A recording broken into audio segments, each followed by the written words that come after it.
Bismillahirrahmanirrahim. Assalamu alaykum. Hürmetli görürmenler. İstiklal gündəlik xəbərlərimizi görüşünlərini qarşı alımız. Mən Abdullah Yalğun. Programımızda vətənimiz Şərq Türkistan və dünya gün tərtibidəki ən mühim xəbərlərini huzuruna sunumuz. Qınamızda qıtanlar ekranımızda olsun. Xitay Şərq Türkistan chegarasida qurolliq manevr o'tkazdi. Xitay Şərq Türkistandagi chegara rayonining bexatarligini kuchaytirishni ko'plab ta'kidlayotgan bir vaziyatda Şərq Türkistanda yana bir qatimliq atalmış terrorlikqa qarshi turish qurolliq manevri o'tkazildi.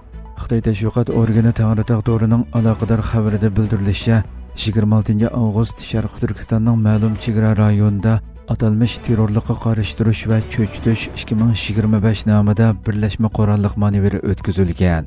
Manevrga Xitoyning armiya saqchi diviziya qismlaridan 1700 dan ortiq kishi qatnashtirilgan. Chinshaojang, Chinmingo, Erkin Tunyas qatorliq Xitoy amaldorlari manevrni ko'rishga qatnashgan. Xitoy xabarlarida qurolliq manevrning aniq o'rni tilga elinmagan. Xabarda bu qatimliq manevrning sirtdan kirish xarakterlik terrorlik hujumi xavf-xatarini tizginlash, amaliy jangga tashkillash, qo'mondonlik unumini tekshirish, har qaysi qismlarning birikma kuchi orqali chegara mudofaasini kuchaytirishni maqsad qilganligi da'vo qilingan. Manevrda ayrim holda chegara liniyasida tuyuqsiz hujum qilib, parakanda qilishga qayturma zarba berish, chegara eg'izida singib kirishga taqobil turish, egizlik tog'liq rayonlarda tozalash, zarba berish, chegaradagi nuqtaliq nishonlarga tuyuqsiz hujum qilishdan mudofaalanish, bartaraf qilish qatorliq turlar ijro qilingan. O'xshash kunda atalmış Uyg'ur Abdunum rayonluq partiya komiteti Urumchida maxsus yig'in ochib, Xi Jinpingning atalmış chegara rayonni idora qilish to'g'risidagi bayonlarini o'rganishga o'rinlashtirgan. Yig'inda Chinshaojang Sharq Turkistonning Xitoyga nisbatan 5 cho'ng strategik o'rinning biri ekanligi, Xi Jinpingning chegara rayonni idora qilish haqidagi yo'l yo'riqlarini to'liq ijro qilish kerakligi, muqimlikni tutish va taraqqiyotni ilgari surishni birlashtirishni kuchaytirish kerakligi haqida jar solgan. Xitoy bu yil 28 aprelda Eli daryosi vodisida atalmış terrorlikqa qarshi turish qurolliq manevri o'tkazgan bo'lib, Xitoyning Sharq Turkistondagi harbiy qismlari, qurolliq saqchi qismlari, chegara qismlari, diviziya qismlari qatorliqlardan 4000 askar qatnashtirilgan edi. Xabarlarda ayni vaqtdagi manevrning terrorlikqa qarshi turishga markazlashganligi, shundaqli chet eldan kirgan atalmış terrorlik kuchlaridan mudofaalanish ta'kidlanganligi qayd qilingan edi. Xitoy yaqinqi mezgillarda atalmış terrorlikqa qarshi turish, chegara mudofaasini kuchaytirishni alohida ta'kidlayotgan va buningga aloqador faoliyatlarni ko'paytirayotgan bo'lib, xususan sirtdan kirgan terrorlik kuchlari xavfi iborasini ko'plab ta'kidlashi diqqat qo'zg'amoqda.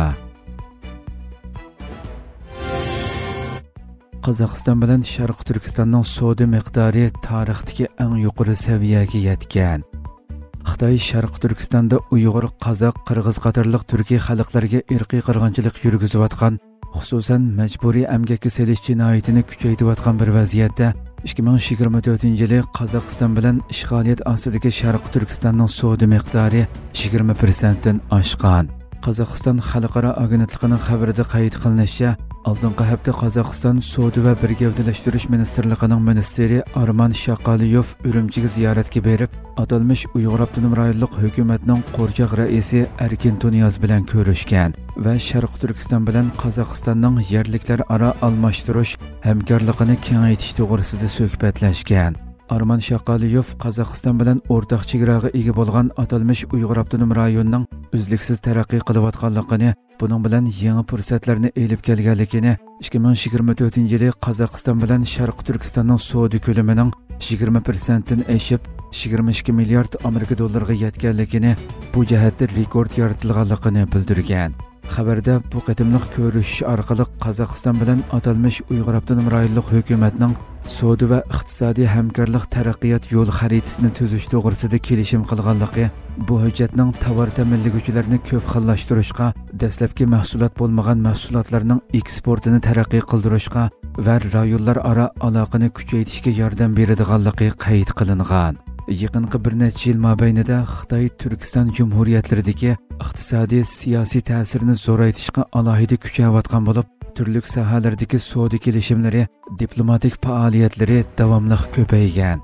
Xitoyning irqiy qirg'inchilik jinoyati xalqaroda tanqidga va besimga duch kelayotgan bir vaziyatda Sharq Turkistondagi qonga bo'yalgan majburiy emgak mahsulotlari Yevropaga, Turkiston jumhuriyatlariga to'salg'usiz oqmoqda. Trump Ukrainani ogohlantirdi.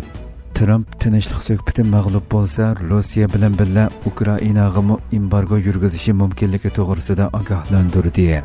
Amerika prezidenti Trump bir tarafdan Rossiya bilan Ukrainani bevosita suhbatlashishga qistab, G'arbning jiddiylikni pasaytirish tirishchanliklarini qo'llagan bo'lsa, yana bir tarafdan iqtisodiy urush qo'zg'aydiganligini aytib tahdid solib, Ukraina tinchlikka qarab mangmasa, Rossiya bilan birga qattiq embargoga duch keladiganligi to'g'risida ogohlantirdi. Trump 26 avgust Washingtonda Kiyevning gunohsiz emasligini eskartib, 4 yildan ortiq davomlashgan ig'ir urushda har ikki tarafning mas'uliyatining borligini aytdi. U NATO a'zolarining Kiyevga berish uchun Amerika bilan tuzgan qurol setib olish kelishimini naql keltirib, Zelenskiymi butunlay gunohsiz emas. Hozir uning bilan yaxshi o'taman. Ammo Ukrainaga endi pul to'lamaganligimiz uchun munosabatimiz burunqiga o'xshamaydi, dedi. Trump yana ilgirki prezident Joe Bidenni Ukrainaning Rossiya bilan bo'lgan urushga kirishiga yo'l qo'yganligini aybladi.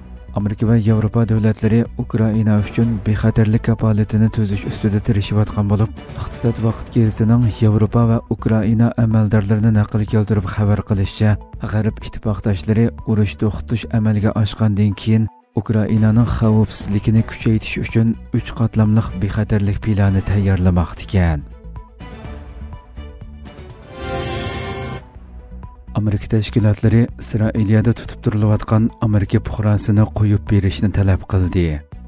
Bosh shtabi Amerikada turishliq 100 dan ortiq diniy inson haqlari va ommaviy tashkilotlar seshanba e'lon qilingan bir parcha xatda Tashqi ishlar ministri Marco Rubioni Isroiliya tarafidan qo'lga olingan 16 yoshlik tegi Falastinlik Amerika fuqarosi uchun harakatga o'tishga chaqiriq qildi. Turkiya ovozi radiosining xabarida bildirilishicha, Falastin uchun Amerikalik musulmonlar jamiyati, tinchlik uchun Yahudiylar ovozi harakati, Amerika islom munosabatlari kengashini o'z ichiga olgan bir ittifoq Floridada tug'ilgan Muhammad Zohir Ibrohimning qo'yib berilishi uchun jiddiy harakat qo'llanishni talab qilgan. Bu yosh 2-oyda oilasidagilar bilan ishg'oliyat ostidagi g'arbiy qirg'oqqa sayohatga borganda Isroiliya armiyasi tarafidan qo'lga olingandan buyon tutib turilmoqda ekan. Tashkilotlar Ibrohimning Ofer turmasida sudsiz tutib turilayotganligini va yomon muomalaga uchraganligini, shundaqli kasal bo'lganligini bildirgan. Uning advokatlari va oilasidagilar uningga davolanish, yetarlik yemaklik va ota-onasi bilan hech qanday aloqalashish bilan ta'minlamaganligini bildirmoqda. Mazkur xatda biz Amerika Tashqi ishlar ministrligidan Muhammad Ibrohimning darhol Isroiliya turmasidan qo'yib berilishi va bo'libmi o'smir Amerika fuqarolarining qo'g'dilishi uchun harakatga o'tishini talab qilamiz degan so'zlar ishlatilgan. Tashkilotlar uning qo'lga olinishining kishilarni ishg'ol qilingan zamindan ishg'olchi bir kuchning zaminiga yo'tkashni cheklaydigan 4-Jeneva ahdnomasiga xilof ekanligini bildirgan. Isroiliya armiyasi bu delo haqida texnicha hech qanday bayonot e'lon qilmagan. Amerika Tashqi ishlar ministrligi ittifoqning xatiga texnicha javob bermagan. Hurmatli ko'ruvchilarimiz, shuna qilib bugungi xabarlarimiz mush yerda oxirlashdi. Atigi programmamizni ko'rishguncha omon bo'linglar. Assalomu alaykum va rahmatulloh.